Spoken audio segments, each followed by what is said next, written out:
trop bien. Oh, attends, je vous montre un truc. Eh Fred, regarde, là on peut faire l'amour. T'as vu un peu comment c'est? T'as plein de matelas. On a tout plein d'espace.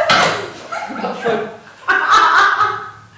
Il y a un petit feu, un poêle avec un feu, tu vois. Il y a des coussins et tout, t'as fait un peu. Mais tu vas voir, bien. Et je peux raconter mon expérience aussi de femme fontaine. Alors, je suis Anne-Gaëlle, j'ai 45 ans.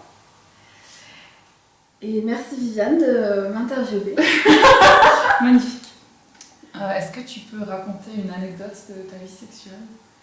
Alors, oui, bien sûr. Alors, je peux déjà dire d'où je viens, d'où je pars, parce que voilà, mon histoire personnelle autour de la sexualité, on va dire qu'elle est assez riche, de bonnes expériences et aussi de mauvaises. Et donc, à 20 ans, il faut savoir que j'avais 18 ans, 19 ans, 20 ans, je faisais du vaginisme. Donc c'était une période assez compliquée qui a duré plusieurs années, mais qui m'a permis en fait de découvrir plein de techniques et de méthodes pour libérer le vagin. Le vaginisme, tu peux dire en 2 mots ce que c'est? Alors le vaginisme en fait, alors moi c'est suite à un viol. Ce sont les muscles du vagin qui vont se contracter très très fort et qui vont en réaction en fait pour quelque part empêcher la pénétration. Donc forcément, ça rend la pénétration douloureuse, ça empêche souvent la lubrification aussi du vagin.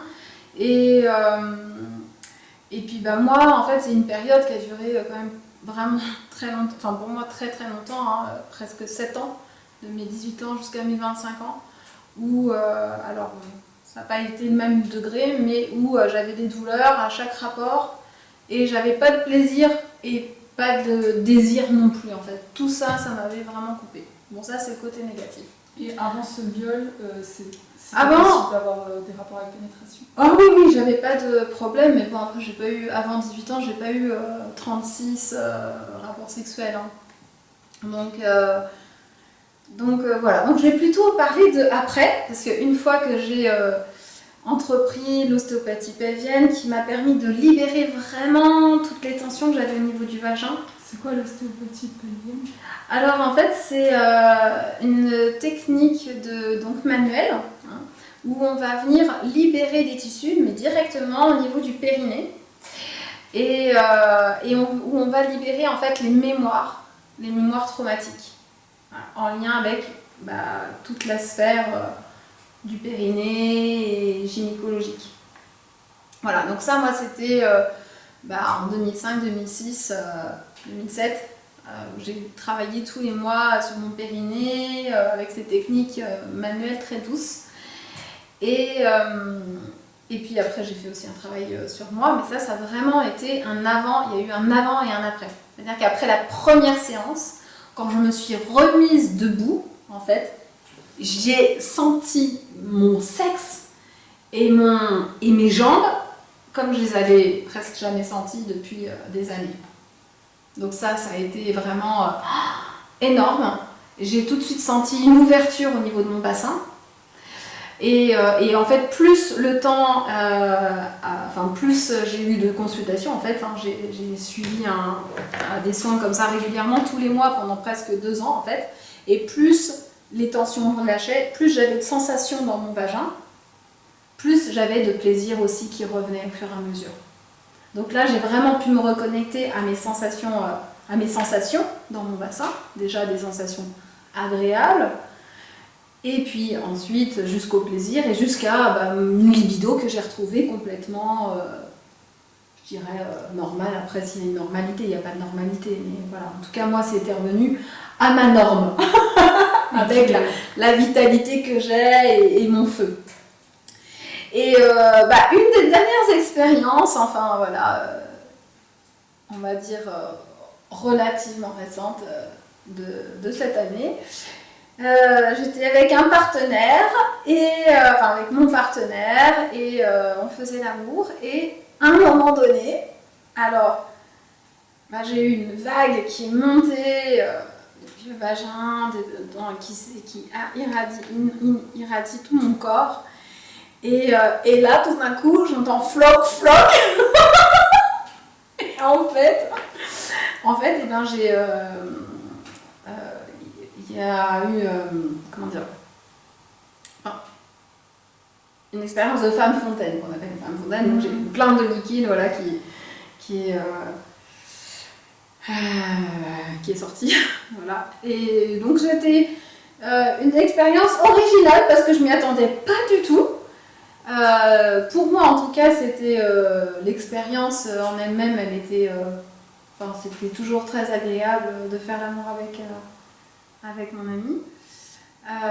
Mais là, c'était vraiment, je m'y attendais pas. Voilà. Je m'y attendais pas et. C'était au moment de l'orgasme ou c'était d'orgasme Alors, je me souviens plus très bien parce que ça m'est pas arrivé très souvent. Hein, ça m'est arrivé que 2 fois, donc je peux pas. Vous allez tout savoir. Il n'y a pas de. Mais pour moi, c'était proche de l'orgasme, mais je crois que c'était juste après ou juste avant. Ou alors que j'ai peut-être eu 2-3 orgasmes à la suite. Peut-être 2 orgasmes à la suite. Et peut-être entre les deux. Voilà, il y a quelque chose qui s'est. Enfin voilà, ça s'est. Relâché, ouais. Voilà. Est-ce que tu as un conseil à donner pour les femmes qui ont un chemin similaire au tien ou même autre, ou un conseil que tu aurais voulu avoir à 17 ans 30 Alors, ans ouais, à 17 ans, j'étais pas. C'est vraiment après mes 18 ans là que j'ai fait. Alors, d'avoir confiance, voilà, dans le processus, d'écouter votre corps.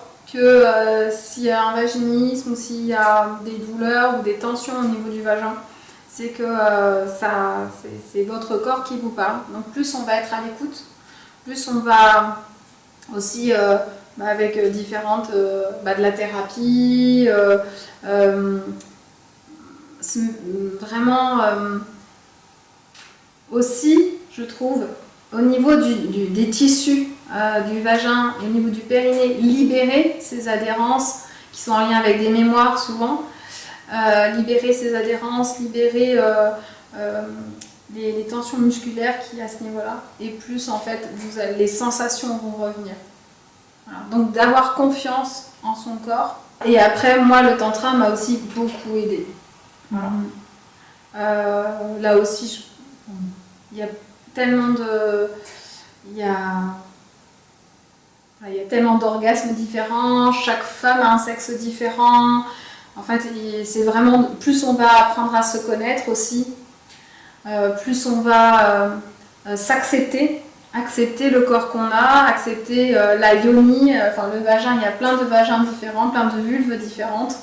Et qu'il y a, voilà, il n'y a pas une vulve moche ou une autre plus belle, parce que là aussi maintenant il